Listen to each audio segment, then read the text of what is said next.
السلام علیکم friends, welcome to کتاب نگری یوٹیوب چینل۔ کتابوں کی نگری میں خوش آمدید۔ میں ہوں آپ کی ہوسٹ اقرا یاسین، اور آج میں آپ کے لیے لے کر آئی ہوں درد دل کی تو دوا ناول کی ایپیسوڈ نمبر 56 کو لے کر۔ یہ ناول ہے زہرا فروخ حسن کا۔ لیکن اس ایپیسوڈ سے پہلے جلدی سے چینل کو کیجیے سبسکرائب، ویڈیو کو کیجیے لائک اور کلک کر دیجیے بیل آئیکن کو۔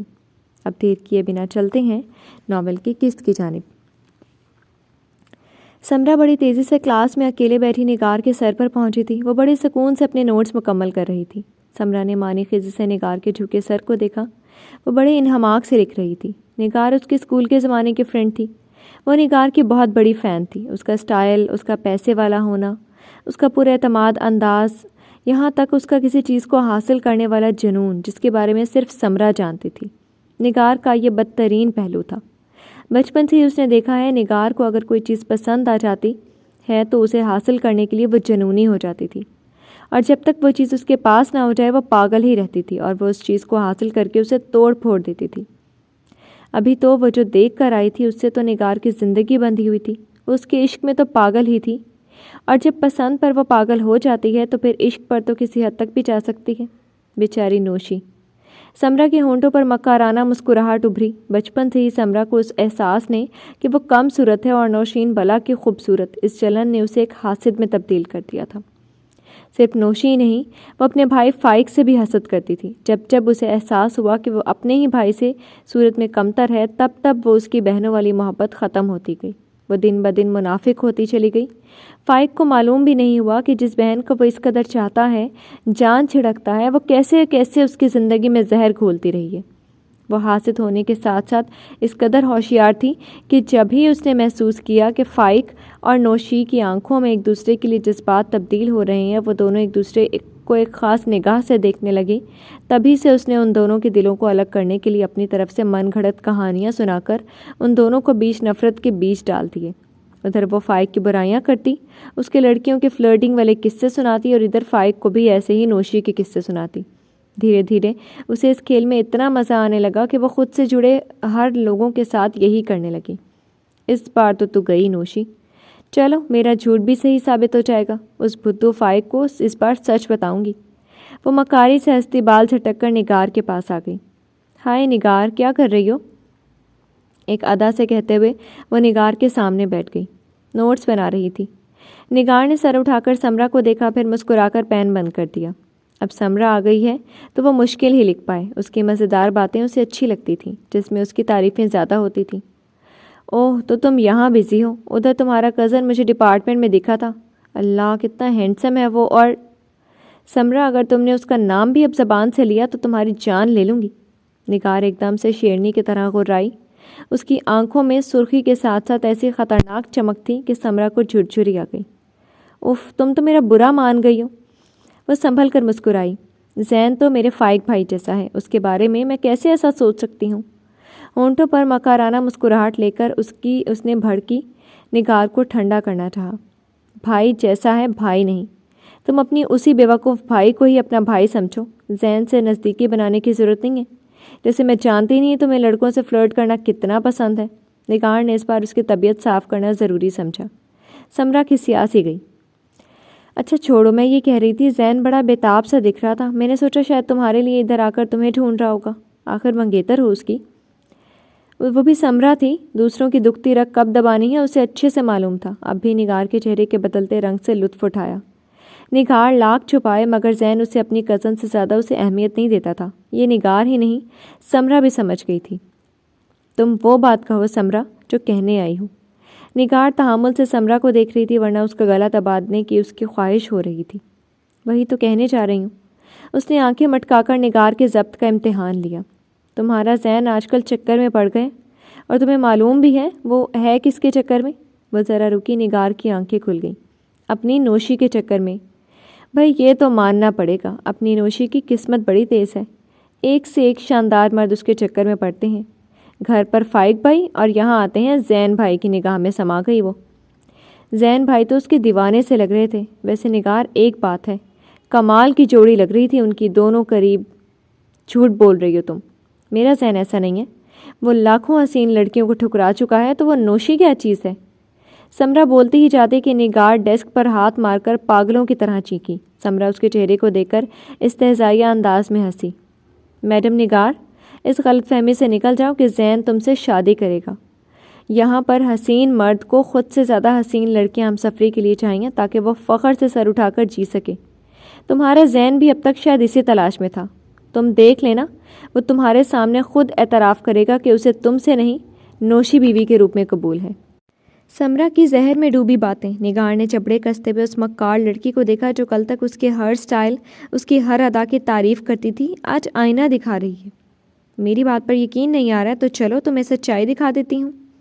سمرا نے خود کو گھورتی نگار کا بازو تھاما اور نگار کو گھسیٹتی ہوئی ادھر لے جانے لگی جدھر سے نوشی اور زین چھپ چھپا کر جانے والے تھے۔ نگار اس کے ساتھ ایسے چل رہی تھی جیسے اس کی اپنی کوئی مرضی ہی نہ رہ گئی ہو۔ سمرا اسے وہیں لے آئی، بس اسٹاپ کے اس حصے میں جہاں زین کی کار کھڑی تھی۔ سمرا نگار کو لے کر زین کی ہی کار کے قریب ایک دوسری کار کی آڑ میں چھپ گئی۔ تماشا دیکھو اب اپنے زین کا۔ سمرا پھسپھسائی اور نگار کی آنکھیں اس منظر پر جم گئی۔ ہولے ہولے چلتی نوشی زین کی کار کی طرف آ رہی تھی۔ دھوپ میں اس کا گلابی چہرہ اور بھی تمتمانے لگا تھا۔ سوری میری جان، تمہیں اس دھوپ میں بھی اپنے پاس بلایا۔ زین تیزی سے جا کر نوشی کے وجود پر کسی ابر رحمت کی طرح سایہ دار بن کر کھڑا ہو گیا۔ نگار کے دل پر چھریاں چل گئیں۔ زین کی آواز میں محبت کی ایسی تڑپ تھی جیسے وہ نوشی کا محبوب نہیں غلام ہو۔ یہ تو بلانے سے پہلے سوچنا چاہیے تھا نا، اتنی گرمی لگ رہی ہے مجھے، اور تمہیں مجھے کہیں لے کے جانا ہے۔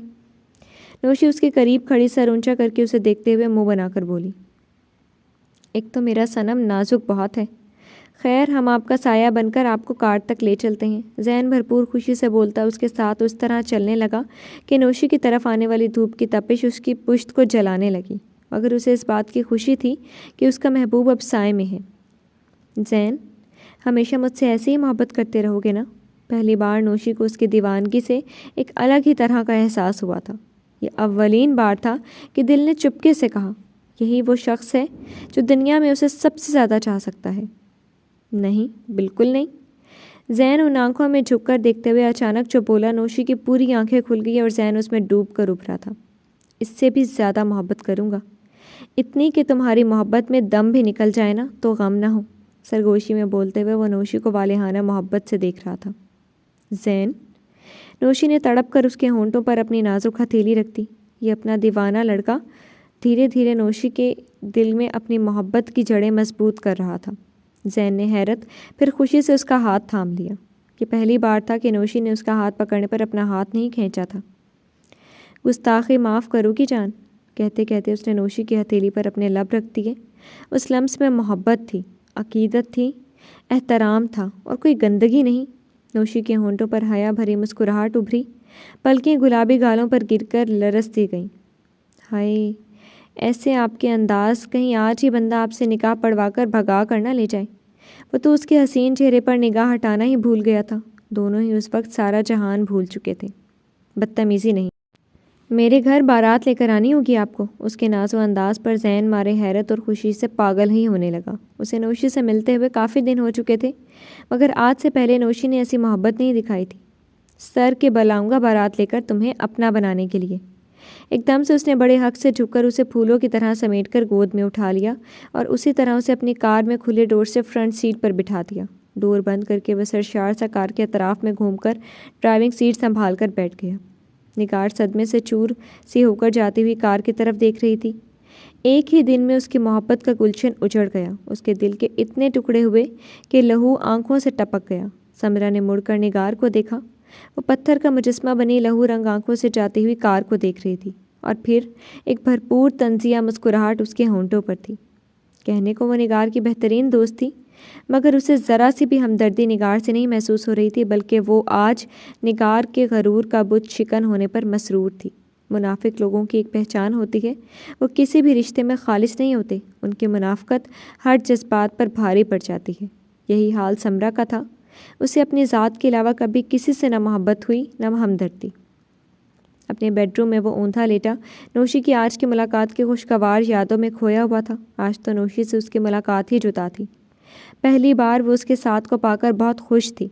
اس نے اس سے ڈھیروں باتیں شیئر کی، آج زین نہیں نوشی بولتی رہی اور وہ دیوانہ وار نگاہوں سے اسے دیکھتا سنتا رہا تھا۔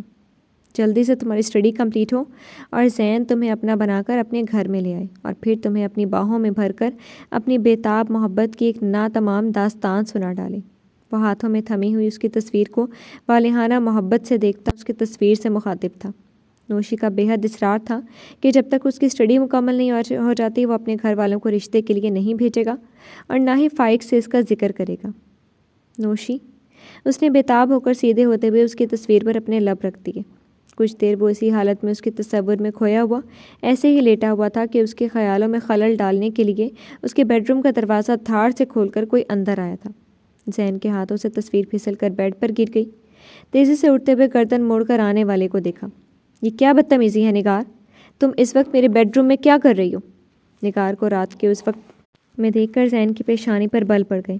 کیا تعلق ہے تمہارا اس لڑکی سے؟ نگار زخم کھائی ہوئی شیرنی بنی سیدھے بیڈ کی طرف آ کر زین کے مقابلے میں کھڑی ہو گئی۔ زین کی آنکھوں میں آنکھیں ڈالے وہ تن کر کھڑی تھی۔ کس لڑکی کا؟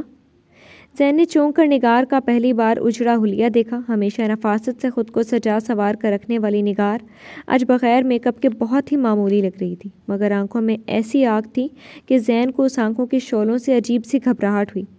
میرے ساتھ معصوم بننے کا ڈرامہ مت کرنا زین، تم اچھے سے جانتے ہو میں کس لڑکی کی بات کر رہی ہوں۔ اس کی آنکھوں سے جیسے لہو ٹپک رہا تھا۔ زین نے اپنے ہونٹ بھینچ لیے۔ محبت کرتا ہوں میں اس لڑکی سے، زندگی ہے وہ میری، اور وہ لڑکی میری ہونے والی بیوی بھی ہے، زین نے آرام سے کہہ کر خنجر نگار کے سینے میں اتار دیا۔ اس کے اظہار سے وہ اور بھی لہو لہان سی ہو گئی۔ اور میں کون ہوں زین؟ یہ میری انگلی میں جو رنگ ہے اس کے بارے میں کیا کہو گے تم؟ وہ اپنی انگلی میں پہنی ڈائمنڈ رنگ کو زین کی آنکھوں کے سامنے دکھاتے ہوئے چیخی۔ درد و غم سے وہ پاگل سی ہوئی جا رہی تھی۔ نگار، اس رنگ کے بارے میں مجھ سے سوال مت ہی کرو تو اچھا ہوگا۔ جب میری ممی نے تمہیں یہ رنگ پہنائی تھی تو میں نے پہلے ہی تم سے کہا تھا نا کہ یہ سراسر میری ممی کا فیصلہ ہے، تم انکار کر دو، مگر تم نہیں مانی۔ میں نے آج تک تمہیں اپنی کزن کے علاوہ اور کچھ نہیں سمجھا۔ زین کی کڑوی مگر سچی بات پر نگار تڑپ کر سامنے کھڑے اس شخص کی گریبان تھام کر بیٹھی۔ یہ رنگ میں نے اس لیے پہنی زین کیونکہ مجھے یقین تھا ایک نہ ایک دن میری محبت اپنا آپ منوا لے گی۔ مجھے غور سے دیکھو زین، میں نگار ہوں۔ میں نے بچپن سے لے کر اب تک صرف تمہیں چاہا، دیوانگی کی حد تک، اور تم ایسے مجھے ٹھکرا رہے ہو۔ میرے ساتھ ایسا مت کرو زین، پلیز میرے ساتھ ایسا مت کرو۔ مجھے اپنا لو، مجھے اپنا بنا لو، میں تمہارے بغیر پاگل ہو جاؤں گی۔ ایک دم سے گریبان تھامے تھامے وہ زین سے لپٹ کر اس سے روتے ہوئے محبت کی بھیک مانگنے لگی۔ جو نگار کبھی بھی کسی کے سامنے نہیں جھکی تھی، نہیں گڑ گڑائی تھی، وہ محبت میں بھکارن بھی بن گئی تھی۔ نگار، مجھے سمجھنے کی کوشش کرو، میں نے تمہیں اپنی دوست سے زیادہ کچھ اور نہیں سمجھا۔ میں بے بس ہوں۔ تم اچھی ہو، بہت اچھی ہو، مگر نوشی نہیں۔ وہ میری زندگی ہے، میری روح، میں اس کے بغیر مر جاؤں گا۔ زین کو اس کا یوں اپنے سے لپٹ جانا اچھا تو نہیں لگا، مگر اس کی تڑپ اور رونے سے اس کے ہمدرد دل نے مجبور کر دیا کہ وہ کچھ پل اسے سہارا دے کر اس لڑکی کو پیار سے سمجھا سکے۔ نگار کے سر کو تھپک کر اس نے بے بسی سے اسے اپنی مجبوری بتانی چاہی، مگر نگار بجائے سمجھنے کے اور بھی بھڑک گئی۔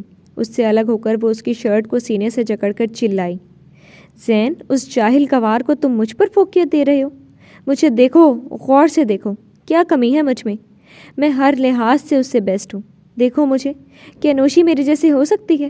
وہ تمہارے ساتھ قدم سے قدم ملا کر چل سکتی ہے؟ محبت کا دعویٰ بھی تھا اور اپنی ذات کا غرور بھی۔ زین سمجھ گیا وہ محبت سے زیادہ ہار سے جنونی ہو گئی ہے۔ وہ ہمیشہ زین پر اپنا حق سمجھتی تھی اور اسی حق نے اسے مجبور کر دیا یہاں آنے پر۔ زین کو اس سے جو تھوڑی بہت ہمدردی محسوس ہو رہی تھی وہ بھی اس کے دل سے غائب ہو گئی۔ اپنی طرف خونی نگاہوں سے دیکھتی نگار کو اس نے ہاتھ جکڑ کر اس نے اس کے ہاتھ سے اپنی شرٹ جھٹکے سے جدا کر دی۔ مائنڈ یور لینگویج نگار، میں نوشی کے بارے میں ایک لفظ بھی غلط نہیں سنوں۔ تم جو بھی ہو مجھے کوئی مطلب نہیں، مگر میری نوشی جیسی کوئی دوسری نہیں ہو سکتی۔ نگار کو لگا جیسے زین نے اس سے حقارت بھری نگاہوں سے دیکھا ہو، اسے نوشی سے کمتر جان کر ٹھکرا دیا ہو۔ وہ زخمی ناگن کی طرح پھنکاری، کیا کر لو گے تم؟ میں 1000 بار اسے غلط کہوں گی، 1000 بار اسے نیچا دکھاؤں گی۔ اس لڑکی کی اوقات ہی کیا ہے میرے سامنے؟ گاؤں کی جاہل گوان لڑکی جسے بولنے کی تمیز نہیں، جسے اونچی سوسائٹی میں موو کرنے کی کوئی پہچان نہیں، جو گندی۔ شٹ اپ نگار، جسٹ شٹ اپ۔ زین چبڑے بھینچ کر اس پر چیخا۔ وہ بہت مشکل سے خود پر ضبط کر رہا تھا۔ یو شٹ اپ زین علی، اس گری ہوئی لڑکی کے لیے تم مجھے ٹھکرا رہے ہو؟ وہ لڑکی اتنی گری ہوئی ہے، اتنی لوز کریکٹر وہ۔ اس سے پہلے وہ اور بھی زہر اگلتی کہ پڑنے والے ایک تھپڑ نے نگار کے گال کو سرخ کر دیا۔ اس تھپڑ سے نگار کی لہو ٹپکاتی آنکھیں پھٹ پڑیں۔ کیریکٹر لیس وہ نہیں، تم ہو نگار، تم جو آزادی کے نام پر آج دھڑلے سے مجھ سے اپنی محبت کا اظہار کر رہی ہو۔ وہ پاک ہے، بالکل معصوم، تم تو اس کے پیروں کی دھول بھی نہیں ہو سکتی۔ اگر تم اتنی ہی باکردار ہوتی نا تو رات کے اس وقت میرے روم میں آ کر مجھ سے محبت کی بھیک نہ مانگ رہی ہوتی، مجھ سے لپٹ نہیں رہی ہوتی۔ نگار گالوں پر ہاتھ رکھے زین کی آنکھوں میں ابھرنے والی نفرت کی شدت سے اور بھی زخمی ہو رہی تھی۔ Now get lost. آئندہ تم نے میری نوشی کے بارے میں ایسی بیہودہ بکواس کی نا تو زین علی تمہیں چھوڑے گا نہیں، تمہیں تمہاری اوقات یاد دلا دے گا۔ اب جاؤ اور میرے سامنے آنے کی کوشش بھی مت کرنا۔ آئی ہیٹ یو نگار، آئی ہیٹ یو۔ زین نے خاموش کھڑی نگار کا بازو تھام کر اسے ایک ہی جھٹکے میں کھینچ کر اپنے روم سے باہر دھکیل کر دروازہ نگار کے منہ پر بند کر دیا۔ نگار کچھ دیر پتھر کا بت بنی کھڑی رہی تھی، پھر ان کے دل میں نوشی کے لیے نفرت کا ایسا زہر پھوٹا کہ اسی وقت اس نے نوشی کو برباد کر کے اسے مارنے کی قسم کھا لی۔ نگار کی عادت تھی جب تک وہ چیزوں کو اپنے قبضے میں کر کے اسے برباد ہی نہ نابود ہی نہ کر دے اسے سکون میسر نہیں ہوتا تھا۔ ساری زندگی تمہارے لیے خود کو سیندھ کر رکھا زین، اور تم نے مجھے کیریکٹر لیس کہہ دیا۔ وہ زین کے بنگلے سے نکلتے ہوئے اب پاگلوں کی طرح ہنسنے لگی۔ ہنستے ہنستے اس کی آنکھوں میں نفرت کی آگ دہکنے لگی، چہرہ نفرت سے سیاہ پڑنے لگا۔ ٹھیک ہے زین علی، تو آج نگار قسم کھاتی ہے تمہاری نوشی کو بدکردار ثابت کر کے اسے تباہ کر دوں گی، اور اس کے بعد اسے اس مٹی میں خاک نہ کر دیا تو میرا نام نگار نہیں۔ اب نگار کا مقصد صرف تمہیں حاصل ہی نہیں کرنا ہے، تمہاری نوشی کو بدترین زندگی جیتے ہوئے موت کی سزا بھی دینا ہے۔ وہ زمین پر ٹھوکر مارتے ہوئے وہیں بیٹھ گئی۔ اپنے دونوں ہاتھوں سے گھاس نوچ کر وہ وہاں سے مٹی ہٹاتی جسے نوشی کی قبر کھود رہی تھی۔ نوشی کی بربادی کی داستان یہیں سے شروع ہوئی تھی اور تب تک نہیں ختم ہوئی جب تک نگار کو نوشی کا خاک میں ملنے کا یقین نہیں ہو گیا تھا۔ جی فرینڈز، کیسی لگی آپ کو یہ ایپیسوڈ؟ امید ہے آپ کو بہت پسند آئی ہوگی اور آپ نے بہت انجوائے کی ہوگی۔ پھر حاضر ہوں گے نئی قسط کے ساتھ، تب تک کے لیے شکریہ، اللہ حافظ۔